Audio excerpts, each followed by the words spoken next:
This is the last place that Annie was seen walking into a lab Tuesday morning at 10 o'clock. She was supposed to get married this weekend, in fact. But now police are trying to figure out if this is a case of cold feet or if there's a crime involved. And still, some say the area around Yale can be a very dangerous area. In fact, Annie had written about it herself in a university magazine earlier this year. She wrote New Haven is an area plagued with thefts and frightening confrontations, but adding, with a little street smarts, you can avoid becoming a statistic. That search for Annie will continue all around the New Haven area today.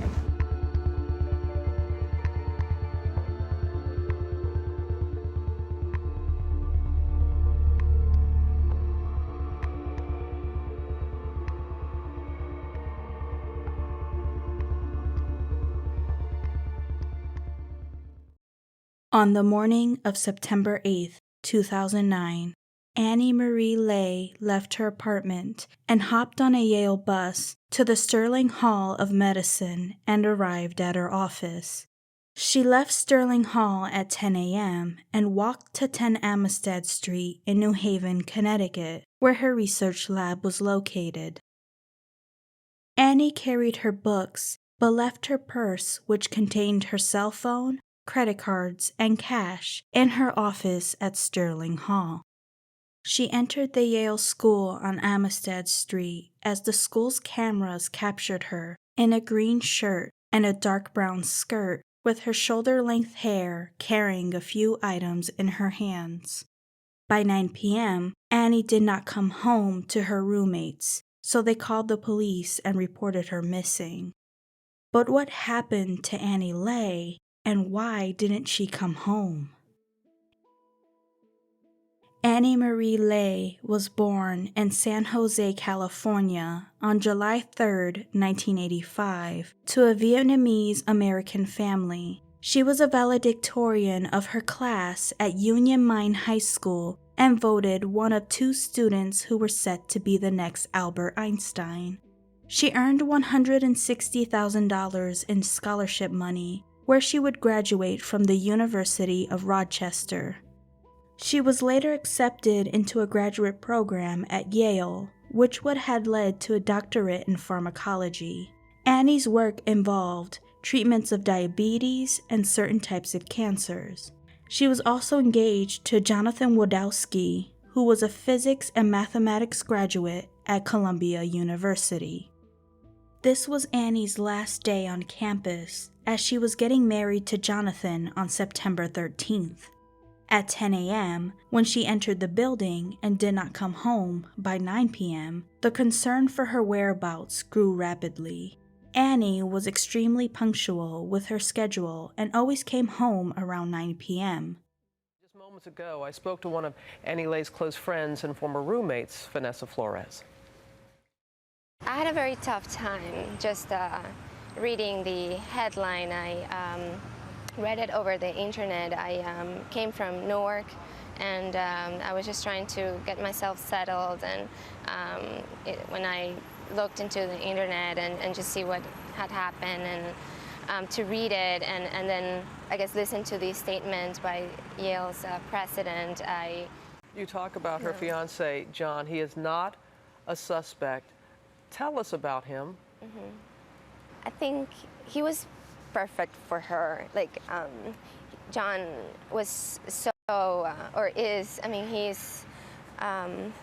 was just so wonderful to her. John was so supportive of her, of her dreams, of following her research goals. To, you know, they had to separate. They were together at Rochester, and she went to Yale, he went to Columbia, and he supported her through this, and they would talk on the cell phone for hours, and they would just be so connected.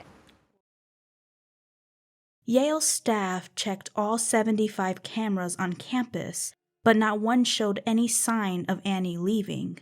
The campus was shut down for investigation, and the Hartford dump was searched, but there were no clues. The FBI, the New Haven Police Department, and the Connecticut State Police were involved with the search of Annie, but she was unable to be found. That's when the police found bloody clothes from above a ceiling tile in the same building Annie was in. The clothes included a rubber glove, a white sock, a pair of work boots, and a blue short-sleeve hospital scrub shirt with every single item stained with blood. They smelled a foul odor coming from the locker room in the basement lab.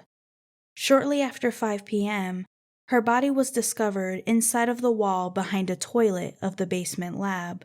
She was found on September 13th, 5 days after she went missing and the day she was supposed to be married. When her body was discovered, the Yale staff and the police knew that it had to be someone with a Yale ID card to be able to get access to the lab. So their main focus was on Yale students and employees. As investigators were searching for clues, asking employees, students who knew Annie, and video footage, they were able to find a trail leading to a man by the name of Raymond John Clark. Raymond Clark was born on January 28, 1985. He was a Yale animal research technician who was known to his coworkers and classmates as a person who wanted to control everything he did and got extremely angry if he was working with another classmate and they would make mistakes. He was also rumored to be a member of an Asian awareness group which provides resources to Asians and Asian Americans. His former girlfriend, Jessica Del Rocco, expressed when she dated him in high school that he would be in control of what she could wear and how or when she could speak. Go back with me when you were 16. Tell me about him, because everything I read says he was an athlete, good student. Yeah, he was very popular. He was, a very nice guy. Everybody loved him. He was a good student. He was a great baseball player. And I mean, at first he was, he's perfect. He was charming. He was sweet. Took me out. It was great. I mean, And Mom loved him. Yeah, it was very nice. And then what happened that first caused you alarm? About 3 months into everything, he started to get a little controlling in the fact where it was what I could and couldn't wear and where I couldn't go and how I should speak and like stuff like that. And then just from there, it escalated. But in a way that frightened you, a way that unnerved you? Well, it was just unusual for me. I'd never had somebody tell me what I could and couldn't do before. I mean, and that's just the way that it started with him. You mean at the level of everyday things? Yeah, everything exactly. Everything you wore? Everything you did? Yeah. It's don't go here and don't be friends with these boys and these girls, you're okay. And, you're talking too much or you're not talking loud enough, stuff like that. And did you say why? What is this? It would just cause such a big fight that it wasn't even worth it. I mean, I was 16 years old. I didn't. What about the temper? It escalated a lot after that. He would get very angry, often. What is very angry? Frighten you? Yeah, he would frighten me. He did get physical. It escalated a lot after, with the controlling issue, it escalated from there. And when you say get physical? Yeah. I'm sorry, I don't want to talk about that. There are certain things the police exactly. have requested you not to talk about. Yeah. But it was physical and it was scary? Yeah, absolutely. Absolutely. There were times that he did frighten me. What? He get this little look in his eye, and sometimes it was better just to do what he said, just to avoid the fight. Would this be a sudden thing where he'd be one person 1 minute and then just dramatically change, or was this change fairly constant once it happened? It was happening more often as the relationship progressed. Like if things didn't go his way, then he'd make them go his way. You talk about the end. What happened at the end? I wanted out. I realized that I didn't want to be in this type of relationship anymore, that I wanted it to be over. And when you told him this, what? He didn't want it to be over. And an incident occurred, and I took the steps that I thought would be the best way to handle it, and I went through the school, and I went through the police, and it... Wait a minute. When you say he didn't want he didn't want to break up. What did he do? I can't comment on that. But it was frightening enough that you thought at some point you might need police help. Absolutely. To keep him away. Next door neighbor, 17-year-old Joseph Goodwin. One time we were out in the hallway, and my dad was like, we had our stuff in the hallway or whatever, and he walked by, he's like, what is this shit doing in my way? He says, I want it out by tomorrow. My dad said, hold up, bro, you got a problem? You come to me, don't talk to my son like that. And, the guy's just crazy. He's like, I don't know what's wrong with him, and I don't know if he killed the girl or whatever this has to do with, but I just know that he has the mind like that, like he's crazy. Goodwin also describes Clark as evasive. I know he was weird. He would never look you in your eyes. He would say hi. He would walk by, raise his hand. That's it. This 3-story house in New Haven is where Clark lived until recently, with his girlfriend and their cats and dogs. I thought he was a nice guy. I mean, besides the one time that he's like, can you guys get the trash out of the hallway? Besides that, I thought he was nice. Raymond and Annie's official meeting is unknown, although it was known that they worked in the same lab and had interactions with each other. But it was known that he crossed paths with Annie inside of the Yale building the day she went missing.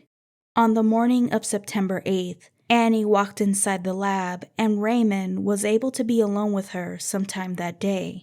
No one knows if there was an argument that took place, but Raymond decided to wrap his hands around her throat and asphyxiated her to death by compressing her neck severely. He would attempt to force himself on her, undressing her with her underwear found at her ankles when she was found. Although he tried, he did not assault her. Annie put up an extreme, intense fight for her life, clawing, scratching, and defending herself, as Raymond had scratches on his chest, arms, and back.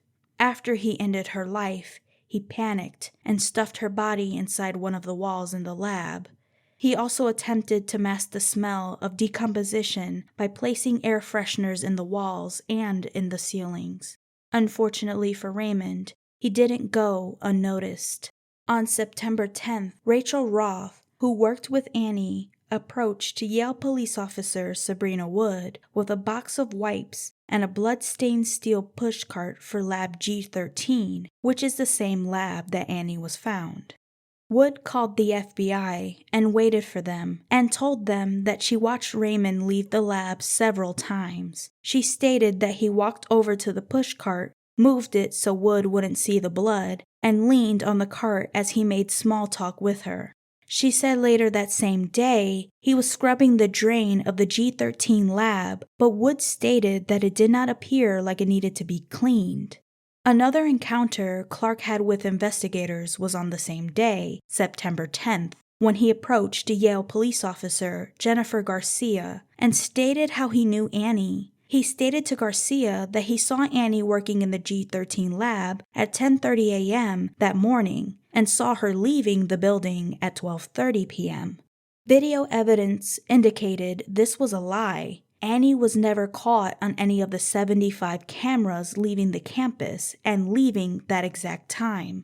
At this time, the FBI were asking for more information and posted billboards with a tip line number for people with leads to call. They eventually collected over 250 pieces of evidence, including DNA on the box of wipes, DNA on a lab coat found with blood on it, alongside DNA of an unknown male.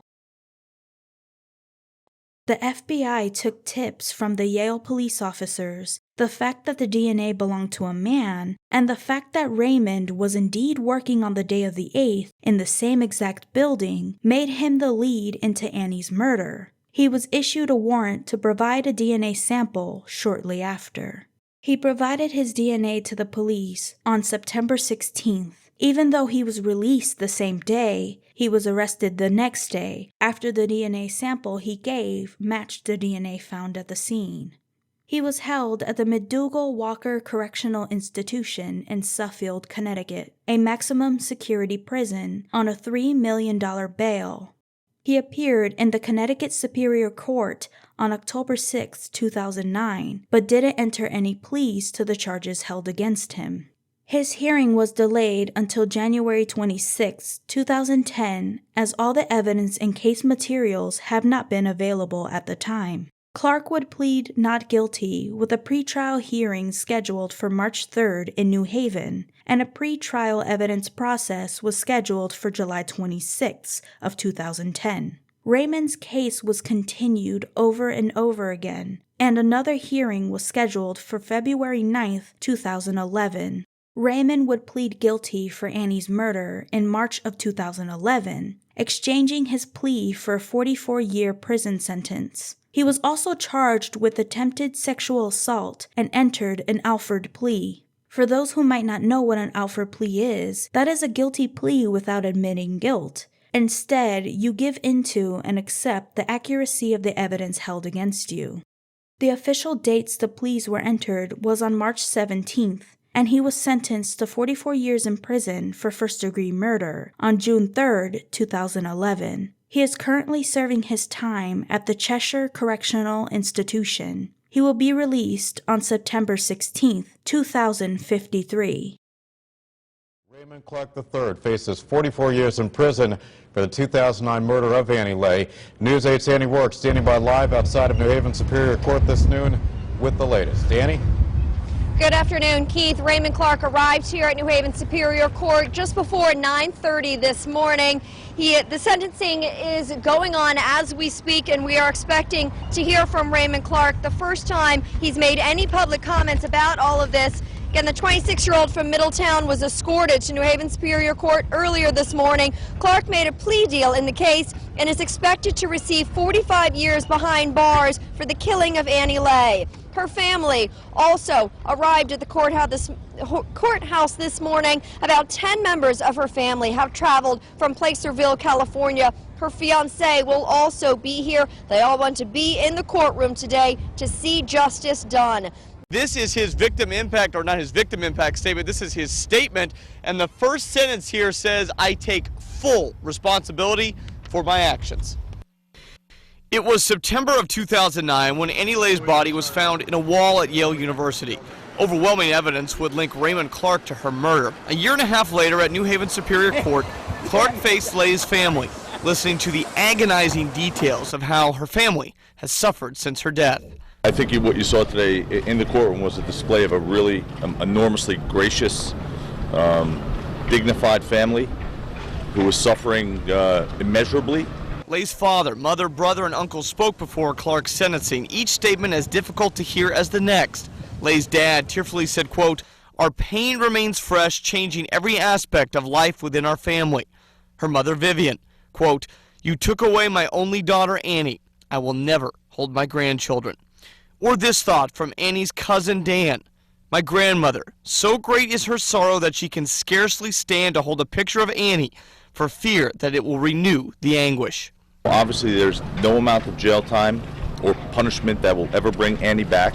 After almost an hour of victim impact statements, the man who killed her rose and spoke, reading from a prepared statement. He said in part, "I alone am responsible for the death of Annie Lay. I took a life and continued to lie about it while Annie's friends, family, and fiancé sat and waited. I'm sorry for taking Annie Lay's life."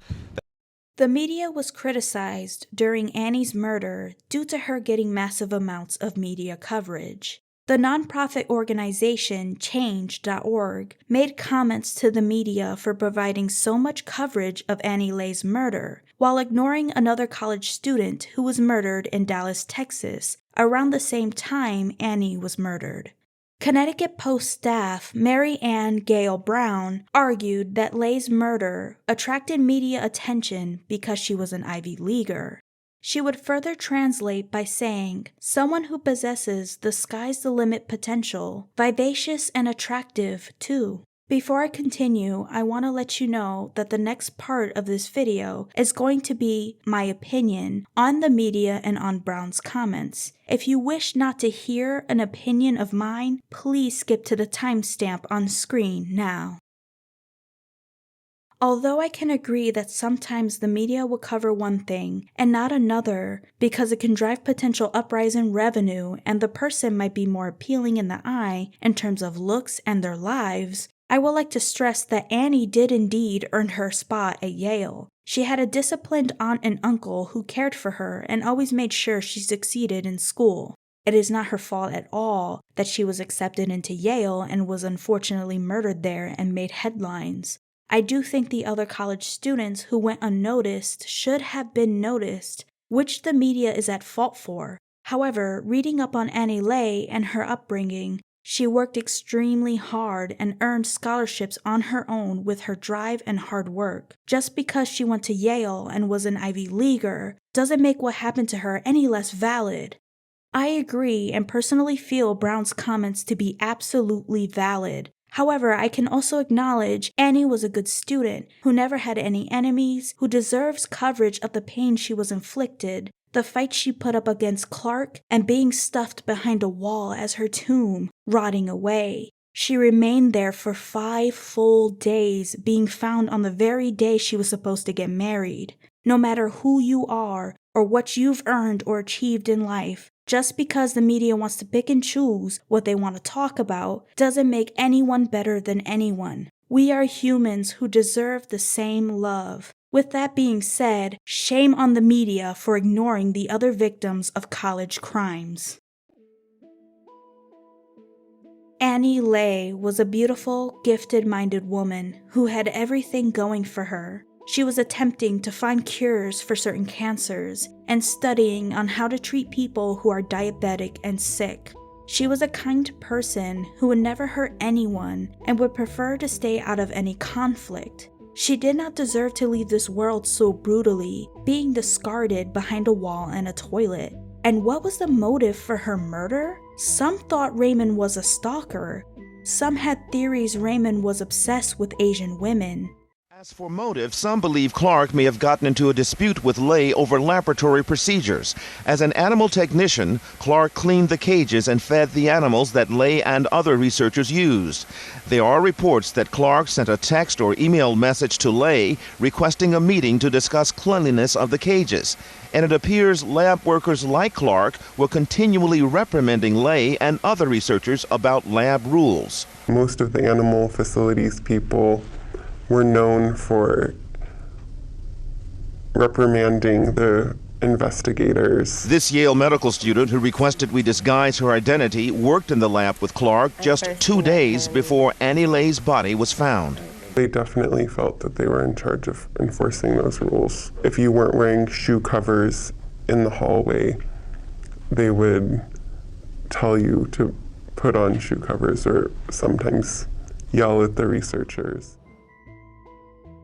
We would never know because Clark did not explain why he decided to murder Annie. He simply took her life away, all her dreams and aspirations away. He suffocated her hard work, her kindness, her integrity, and her entire life. Jonathan would always remember September 13th as the day his wife was found dead and not the day that he married her. May Annie Marie Lay continue to rest in peace.